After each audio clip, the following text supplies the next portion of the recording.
नमस्कार साथियों, आज हम आपके लिए लेकर आए हैं पंचतंत्र की कहानी जिसका शीर्षक है साधु और चूहा। इस कहानी में हम देखेंगे कि किस तरीके से चूहा एक साधु को परेशान करता रहता है और साधु उस चूहे से किस तरह से छुटकारा पाते हैं। तो चलिए शुरू करते हैं कहानी को। कहानी शुरू होती है दक्षिण भारत के एक शहर में। उस शहर में भगवान शिव का एक मंदिर था जिसमें एक साधु रहते थे। वे भिक्षा के लिए जाया करते थे और वहां से अपनी आवश्यकता से अधिक अन्न लाते थे।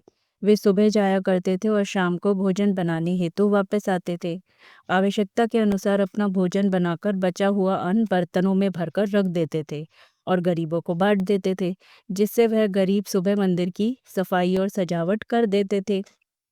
उसी मंदिर में चूहे का बिल था, जिसमें एक चूहा रहता था जो हमेशा भोजन चुरा कर खाता था। साधु उस चूहे से बहुत परेशान थे। इससे परेशान होकर साधु बर्तनों को रस्सी के सहारे ऊपर लटका कर रखते थे, लेकिन वो चूहा किसी न किसी तरह उस भोजन तक पहुंच जाता और उसे खा जाता था। इसके चलते साधु ने कई बार उसे भगाने का प्रयत्न किया, परंतु उसमें वे असफल रहे। एक दिन साधु उस चूहे को भगाने में व्यस्त थे।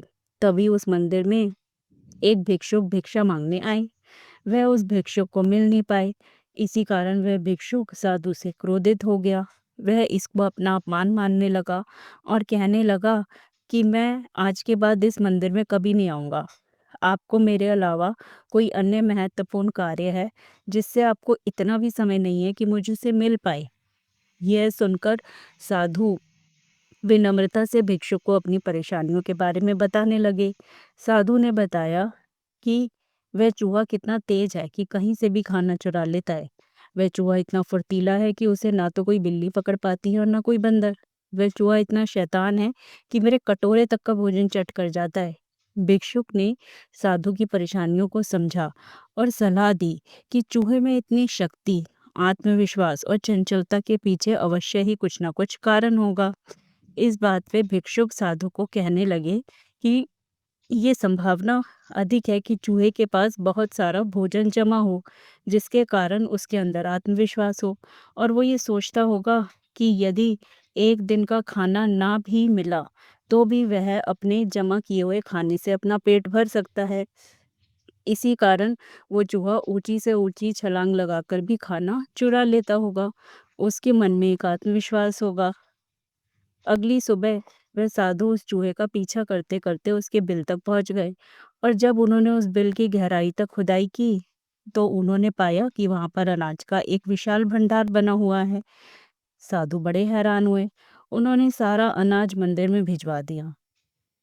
थोड़ी देर बाद चूहा अपने बिल में आता है और अपने बिल को खाली देखता है।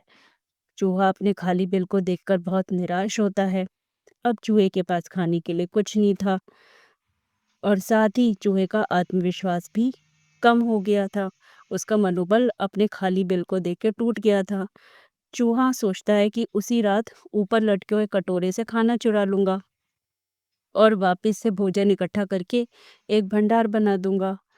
चूहा रात को उस कटोरे तक पहुंचने के लिए छलांग लगाता है, लेकिन बार बार छलांग लगाने के बाद भी उस तक नहीं पहुंच पाता और धड़ाम से नीचे गिर जाता है। अब चूहे के पास ना तो आत्मविश्वास था और ना ही मनोबल। तभी साधु वहां पहुंच जाते हैं, गिरे हुए चूहे को देखते हैं और अपनी छड़ी से उस पर हमला करने की कोशिश करते हैं। चूहा किसी तरह से अपनी जान बचाकर मंदिर से भाग जाता है और फिर कभी उस मंदिर की तरफ नहीं आता। साधु उस चूहे के जाने के बाद चैन की सांस लेते हैं और आराम से रहने लगते हैं। तो देखा आपने कि किस तरीके से चूहा जब संसाधनों से पूर्ण था तो उसके अंदर पूरा आत्मविश्वास था। उसका मनोबल काफी बड़ा हुआ था। उसे किसी चीज का डर नहीं था। वो ऊंची से ऊंची छलांग लगाकर भी भोजन को चुरा लेता था।